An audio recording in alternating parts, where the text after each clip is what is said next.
it down. Firstly, had the engine built because I don't know if you guys have got a good history on Powertune and their RBs, but they are literally like the leaders in Australia of making these things reliable and sound absolutely ridiculous. So we have this dry sumped. We've got a full custom Powertune head in it, so a shimless bucket setup. We run 12 injectors on it, so everything has been designed around sound. So we rev this to 10,000 RPM, and it actually sits on it. We've done demos at the V8 Supercar rounds around Australia, and I've successfully done like multiple 3-minute laps, literally on and off the limiter, with no overheating.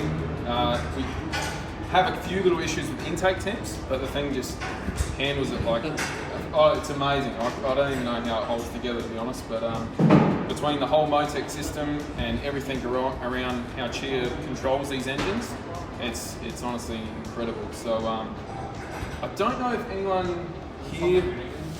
Yeah, this one was on. Okay. Yeah, that's what I recommend. Yep, and I don't know if you guys are getting any passenger rides this weekend. Is that something that's happening? Yeah, absolutely. I mean, if you're offering, yes. It's all to do with time attack, but they usually put select people in and you can win rides and whatnot. So hopefully, can't take everyone, but hopefully I can take someone. It's honestly, it's awesome seeing it being on these massive rockets. And we've actually got a released where I closed off on the outside back in Adelaide, and we tripped up the entire hill in this thing. So yeah, it's kind of like a pinball style video, but yeah, on my own terms. There's no slow-mo, no music. It's just pure driving and the sound. All one take. Sorry? All one take. It is. However, when we have this when you've got a track in the car, and then you've got to have it in the front, and then you've got to have all the cameras attached to the car. So we did the whole film where you can't actually see another camera in the shot that you know what I mean? Yeah. So the whole first section is one take, but then the main middle section up the hill, that was real dangerous. We had to do a few runs because of the cameras and whatnot. So I just love the Ken Block that he does. The video's great, but you see like the turn. Yep. 500 times that they went through there. Nothing like that. Nothing like that. Because A, we didn't have time. We only had the road closed for like 4 hours, and a lot of pissed off farmers that wanted to get through. So yeah, but this is just like this is a full project of what Powertune is capable of. But is this the first car you guys have seen? Yeah.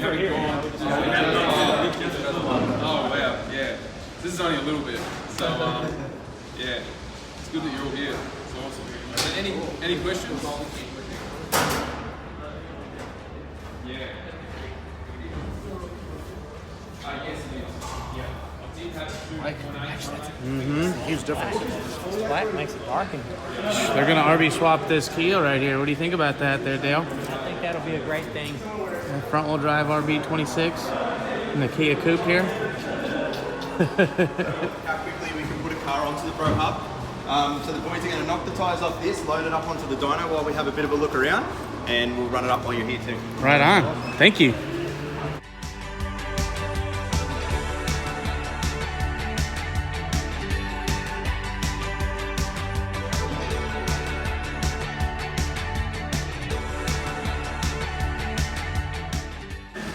So this one is Rob's baby at the moment, I guess we could say. So this is Rob's project that he's working on for one of our customers.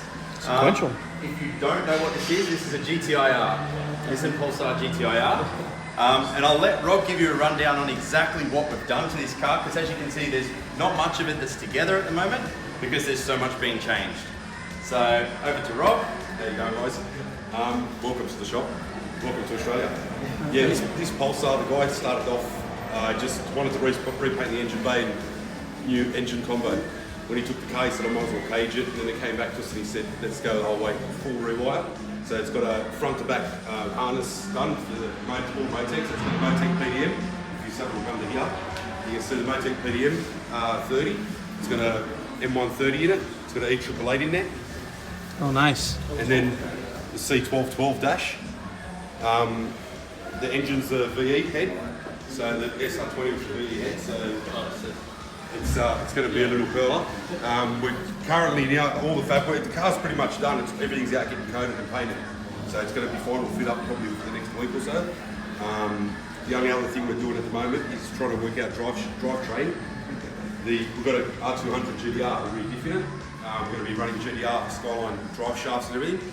It's got a Hollinger Evo sequential Hollinger in it.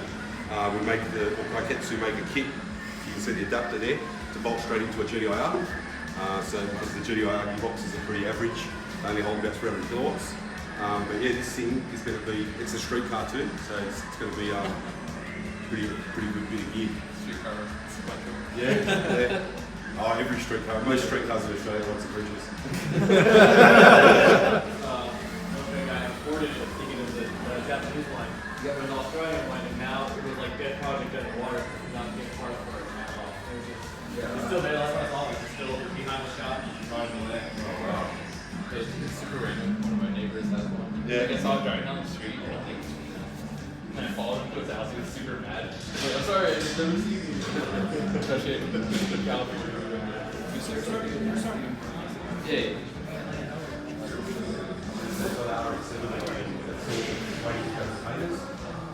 It's got 2 dragons in it. So it's going to be all painted up. We'll get cut back first, so we can do it all up and clean it as well. Just wait for the painter to say we can take it. The S15, that's a pretty big project. It's getting a R35 GDR motor. It's going to stay 4-wheel drive, so we're going 4-wheel drive with it. It's getting a Hollinger sequential gearbox, and it's going to be a street car as well, all engineered and legal to drive on the street. So you're doing all of your shift power cuts and stuff all on the Motec then? Yeah, all Motec, yeah. Okay. Yeah. Sweet. Well, we used to use other ECUs, and the amount of gearboxes that we were hurting, and it was like, you blame everything else. Yeah. When we went to the Motec, the control that they've got over engine, gearbox, over everything, just all round control. Have we damaged the gearbox since we were in Motec? Nope, never. Not a single one, and nor have we ever, to touch wood, wherever it is, we haven't blown up a motor yet. We haven't had a rod come out of a block through whatever it be, through engine protection, through just control. We've had plenty. There's one car in particular. We went to the track and we went down the track probably 8-9 runs before the car actually went down for a full pass because of all the protections that were coming on. That would have been essentially 8 or 9 engines. Yeah. That would have been gone. Yeah. Before you work it out and go, that was the problem. Yeah. So they're really good bit of gear. All the cars in here you'll notice are all Motec. And the purpose of this one is going to be for circuit or drag? Drag. I saw the removable door bars. Yeah, that's right. Yeah. So for the street, you remove that, easy to get in and out of the car. Yeah. And then go to the track, you put it in, obviously. It pretty much needs to have them to be legal on the street. Right. To be able to get engineered, it has to have a removable. Some parts of the roll cage have to be removable. Okay. You can't have the intrusion bar and the taxi bars. Okay. Are not allowed on the street. So you take them out and it's street legal. You put them in and it's IHRA approved to go drag racing. Right on. Awesome. Yeah. Very cool. Thank you. This is a bit of a project room. We have our fabrication room out the back, where all the sort of the fab happens. Nothing too exciting, as you can see. It's pretty much like every other fab room. Storeroom down the back corner, and sort of engine building and parts, and this is kind of where everything goes. Yeah, that's right.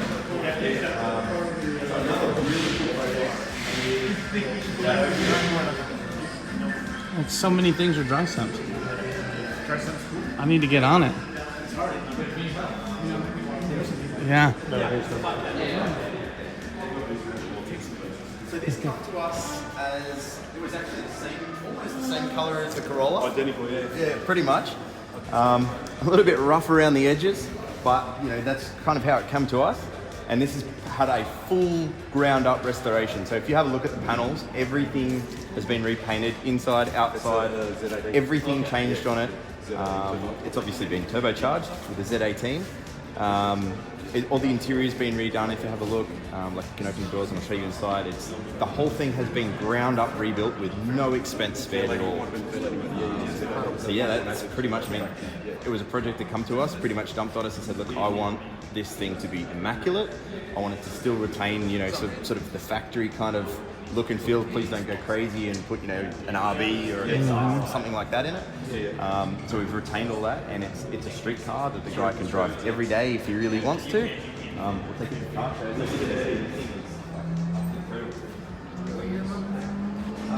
With the electric motor. Yeah, so like Because everyone can't use parts for rest house. see everything. And then to keep the original yeah. Poor corner.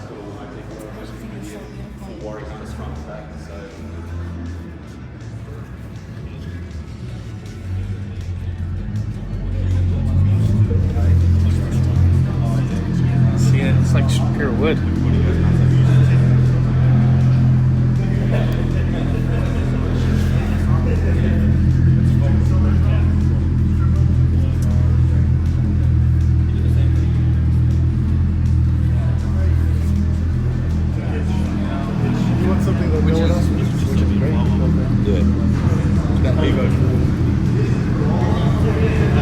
It's a nice sweet cutout in the back. What's that? It's like a crazy cutout in the back. Like rock cutout. Like 800 and 800 horse. It's least from 800 horse. I can confirm the thing will spin the entire straight up here plus more. No problems at all. I can guarantee you that.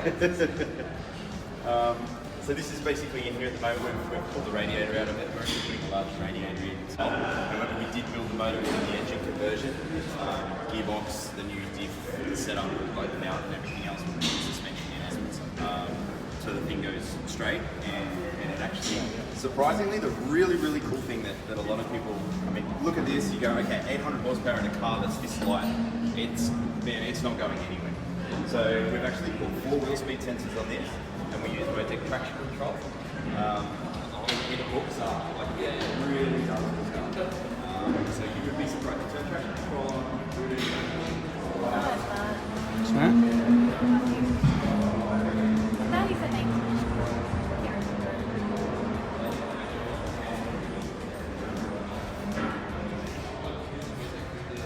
I just think it's so beautiful. Yeah, it is pretty, huh?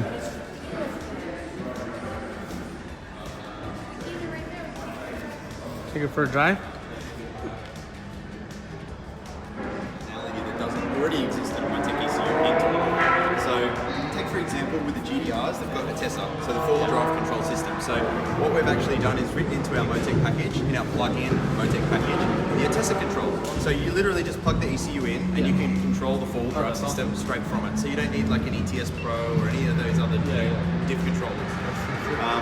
We also do like late model cars, so I do CAN bus reverse engineering. So we've got Evo 10, WRX, Can-Am, and a couple of other things like that. But we've actually reverse engineered the CAN bus so that we can do just a direct plug and play Motec into those cars. So they retain all factory functionality, cruise control, you know, like their sedative control if they've got that, like a Subaru DCCD and that. And everything works as per standard. No lights on the dash, everything just works. That's awesome. So we use sort of different packages in each car. But something like this runs our SR20 VE. So you'll notice the head's a little bit different than a normal SR. So basically it's got the VVL motor, which is variable valve lift. And what that package is able to do is control the solenoids separately of everything else. We can phase them in and out when we need to, and we have 2 completely separate engine efficiency tables. So when you're on the large lobe of the cam versus the small lobe, you can run it all the way through the rev range on either lobe, and obviously efficiency is different for that. So we use 2 tables, blend between the 2 in the case of the transition when you actually enable it. So yeah, that's how we kind of control all this stuff in-house.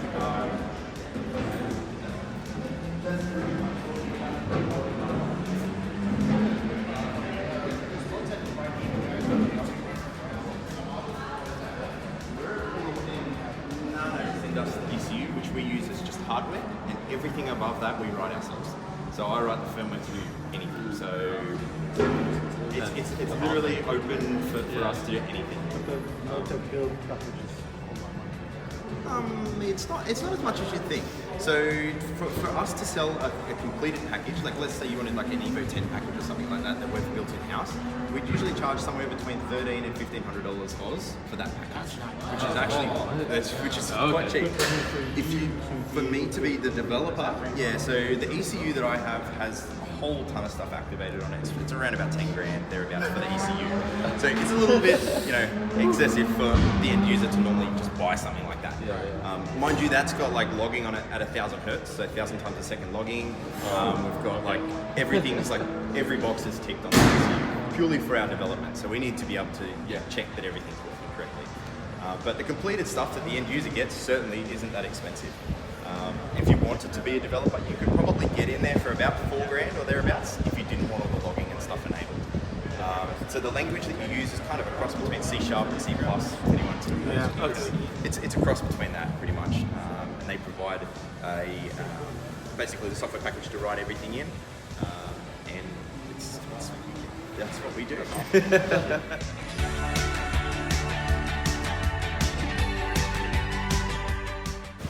So this is something that's pretty much at about, I would say about 80% of the way through the build process. The new engine is ready to be brought in, so the engine that's in here is purely for fab. So does everyone know what the car is, first of all? It's an Evo 4. Evo 4? Oh, 4. Yeah. Yep. Non-white one. So, who wants to take a guess what's in the engine? The intake manifold looks. Oh, weird. That's It's a VG? V6. Mitsubishi V6. Yeah. The 3000 The GT. GTO Pajero, right? So this one, wow. again, has a Hollinger gearbox. Sequential, yeah. Gotta get to McDonald's, man. So yeah, this will ultimately be a V6 Evo with a Hollinger sequential in it. Is it natural gas or is turbo? No, it's got a big turbo if you want to look at it. Oh, wow. Yeah. Serious. Is it like a stock motor? The one that's in there's for fab, the one that's going in there's like a fully built, like, so I mean, we'd be expecting to see somewhere in the vicinity of 1,100 horsepower, or maybe more. It's like, I don't want to say it's backwards because everyone hates the V6s, but like it's so cool. Again, Motec drive-by-wire variable cam, so it's got the Myvec style heads on it, and that's another cool little project that we're working on. Probably going to be completed around about the start of next month, so a couple of weeks away really.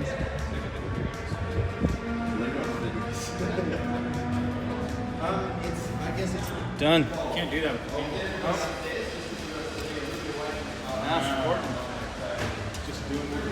It doesn't have a screen. Huh? It doesn't have a screen. Ah.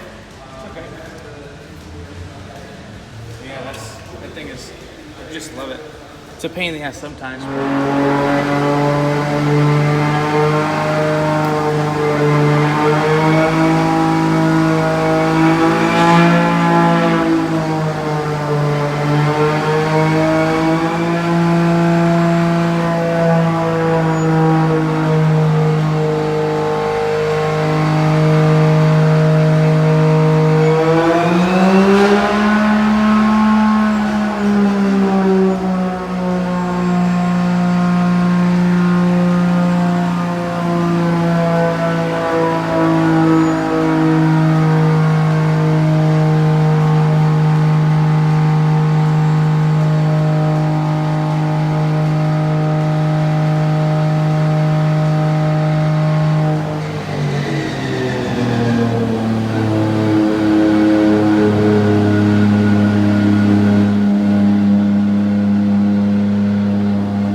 makes it happen.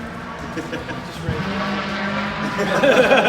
you need to get to 10,000 RPM on It's quite easy. It's the turbo and the camshaft. Naturally, they actually want to rev with a small stroke. They're naturally a high revving engine. You put the turbo and the camshaft in the right spot. I don't think it's that easy, but okay, I'll take it. Take your word for it. Yeah. Airflow. Yeah, airflow at the right time. Well, what about your crankshaft? I mean, did you have to do any massaging to that? Yeah, no, it's actually this one runs a spool, just a full counterweighted crank. Yeah, so nothing too special. Dry sump? It's dry sump as well. Yeah, that's actually the biggest problem with this particular engine. Is the oiling system. No sodium filled valves, Not in this car. crazy titanium carbon composite, like angel bone. We try to keep everything as light as we can, but like, I guess Question. with not sacrificing too much strength. But yeah, weight is part of it. But honestly, it's not that hard. Yeah, I think a lot of the times the tuning is the problem. Mechanically, they're all there, but a lot of times when people tune up, it's because of the problem.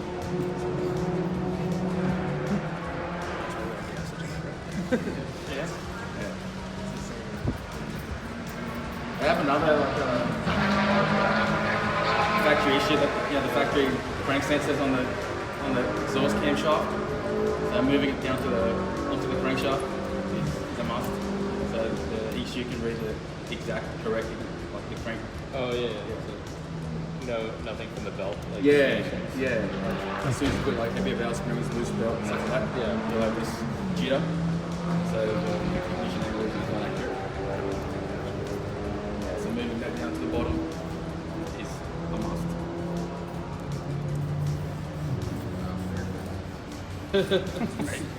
We're just absorbing the what just happened. Like, pressing is like, wait, what? What did we just witness? So that was a short run. That was on 9,100. So that was 9,100. So Now I feel robbed. Yeah, exactly. because this one actually has to go on the dyno. It's just been pulled apart prior to coming to Sydney. So tonight we'll be working on just checking over everything. Then when I guess it's 100% happy with it, push it there a few times. It will race, but it won't race with 10,000. Like that's on if you need to, like an exhibition. Generally, it changes note from like 9,500 to 10,000. 10,000. It changes in notes like a lot. Well, thanks so much for letting us watch that. That was awesome. That was so cool. These guys get popular. It's not done in America. Yeah. They're gaining traction. Gaining. Oh, come on. He's full of dad jokes yeah. with that. More kind of packs than like disregarding the reading, but just repeatability on a high power car. It's like to the guy controlling it. It's the best thing. The guy I work for, he does what he strictly uses it's because he's doing full constantly. Yeah. It's safer and Yeah. So previously on the roller dyno, when you get to a certain point, you'd make a change and you'd think, is it the tyre or is it what I just done? What is it that causes to happen? So you'd stay pretty far away from that limit you tried to, and now you can get right up to it, I feel anyway. Well, clearly you know what you're doing.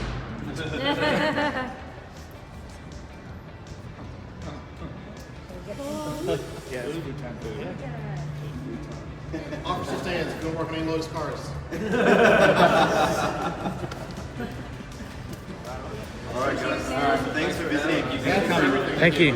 So if there's any other questions or anything after the fact, social media, we'll put all that sort of stuff, Facebook, Instagram. Feel free to reach out and contact us. We're happy to answer. And like I said, if you guys have some crazy projects or anything you'd like to look at in terms of firmware or ECU stuff, feel free to reach out. I'll go for ECUs, guys. done and done. I mean, we're almost to that part part of the build anyway. There